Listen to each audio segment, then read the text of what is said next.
Good morning, everybody. I just woke up. In fact, oh wow, you can actually hear it in my voice. My voice is a little bit off, isn't it? Because I just woke up.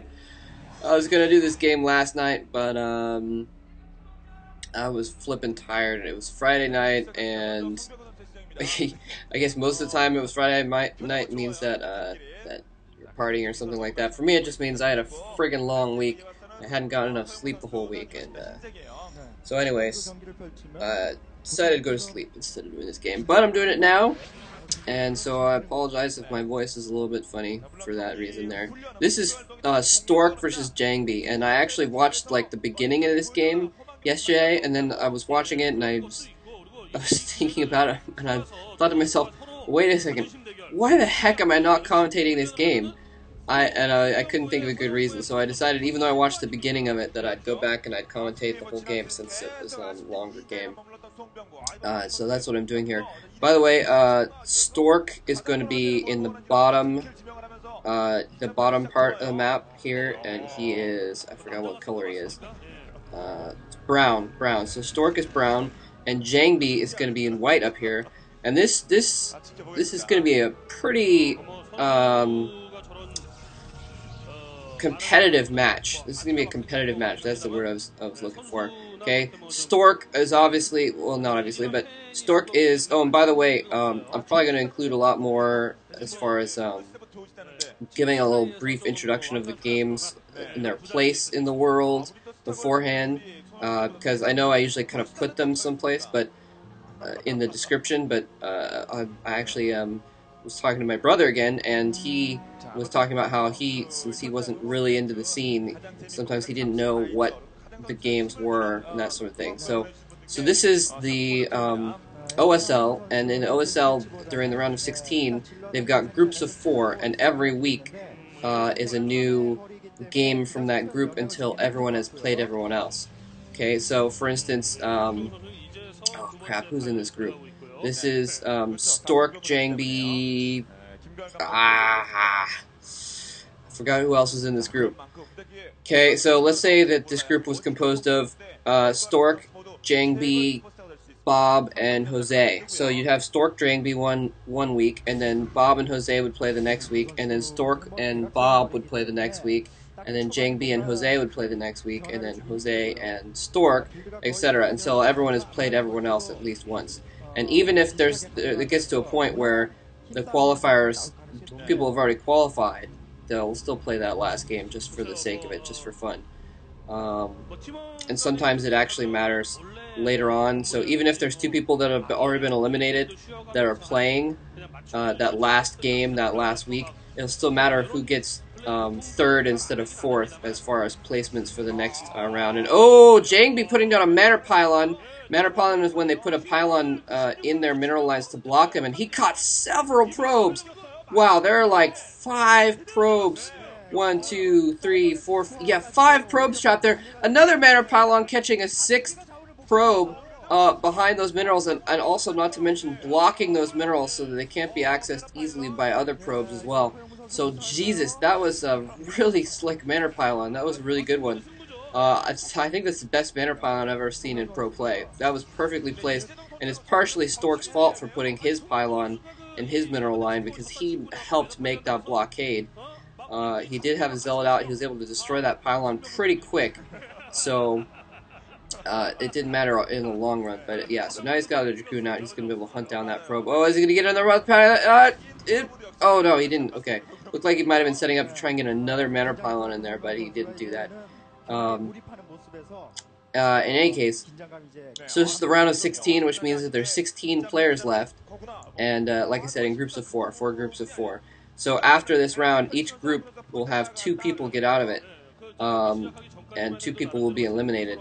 And so, yeah, this is exciting. By the way, Stork and Jangbi are actually teammates, so that's kind of one of the reasons why this is going to be a super competitive matchup, is because they know each other's styles a lot. They probably practice against each other all the time, and then they're like, oh, I'm practicing, oh, blah, blah, blah.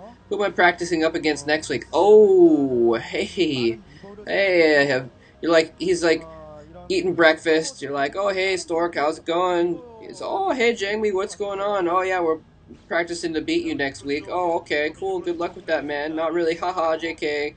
Um, yeah, so it's going to be competitive. These guys, like I said, they're going to know each other's styles really well. They're going to know what each other's capable of really, really well. So it's going to be just a battle of, really it's going to come down to who is, well, don't want to say who's the better player, but, a player can, 9 times out of 10 Jaedong will beat Memory, but 1 time out of 10 Memory will beat Jaedong. It's just, well, maybe we'll call it 1 time out of 20 for that particular combination. But these guys are both top-notch players. Jangbi is mostly known for his Protoss versus Terran, so Protoss versus Protoss is not necessarily his most famed matchup, but it is Stork's best matchup. Stork has basically been known as the best Protoss versus Protoss player, without any real competitors, except for Bisu a little bit, but without any real competitors for a long time now.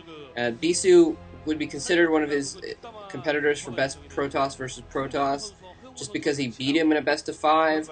But in a long-term sense, everyone pretty much regards Stork as the best Protoss versus Protoss.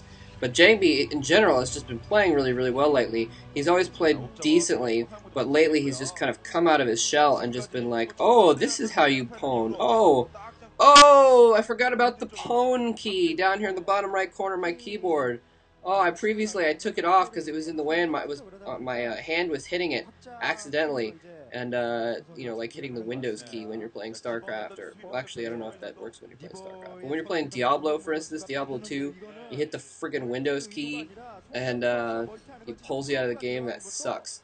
So, but, so, actually, programmers they take all the unnecessary keys off of their keyboard. So if you see a programmer's keyboard, they'll have random stuff, like, taken off so they don't accidentally hit those keys, and just so they're not in the way. But, so Jangbi put his pwn key back on. That was my point the whole time. He found his pwn key lying in the bottom of his underwear drawer. He forgot to do laundry for a week and got to the bottom of that underwear drawer, and his pwn key was there that he put there for safekeeping. He stuck it back on his keyboard. And that was a few weeks ago, so he's been using the pwn key ever since. I have to say, though, that I'm going to spoil Group B a little bit here. If you haven't seen the All Protoss MSL group, Jangbi was in that, and he looked pretty good some of the time, but some of the time he didn't look exceptional. And he got out of that group mysteriously. I'm not even sure how he got out of that. I mean, he got eliminated from that group. But he won the first match. Somehow Free managed to beat him. I have no idea how Free beat him, because Free isn't that good. And then in the losers match he won, and or wait, no, I mean, sorry, in the final match against Much, Jangbi had he'd hit that pwn key like 5 or 6 times against Much in the Pro League and just totally owned him. And then in the final match, Much actually came back and did and beat Jangbi. So Jangbi was eliminated from that group, but his Protoss versus Protoss is solid. So we're gonna see though if it's solid enough to come up against Stork, who, like I said, is the best Protoss versus Protoss in the game. Yeah, so it'll be interesting to see what happens. Yeah, Jangbi, I'm sorry, I'm trying to pin, yeah, Jangbi, it looks like Jangbi got his Nexus up a little bit quicker than Stork did.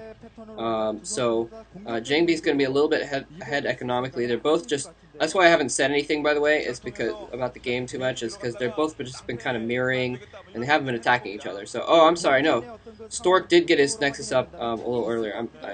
It looks like, I don't know why I was thinking that. But the point is, though, is that Jangbi is ahead economically was what I was thinking. Because with that Manor Pylon and the harassment that he did early on, Jangbi accomplished a lot more there. And dropping his Reavers out, his Reavers are a little bit exposed. That might be a bad thing. Stork going in, he knows that. He snipes the shuttle. Next he's going to snipe those Reavers. He snipes one Reaver off, and then he's going to concentrate. He's concentrating on his shuttle Reaver micro for his own now. And Jangbi just has more Dragoons. Stork needs to start picking off multiple Dragoons. Oh, a Scarab gets wasted, hitting that Dragoon that was already dead. And now Stork does not have any Dragoons left. He's just microing his Reavers. He loses one Reaver. He loses... almost loses the second Reaver. Doesn't get another Scarab off, though. And that was pretty... Whoa, that was amazing. I can't believe that Jangbi just owned Stork in that battle there. I'm really not exactly sure how that happened. It was just superior numbers, I think, in that sense. I think he just had a few more Dragoons and it just was not able to micro well enough.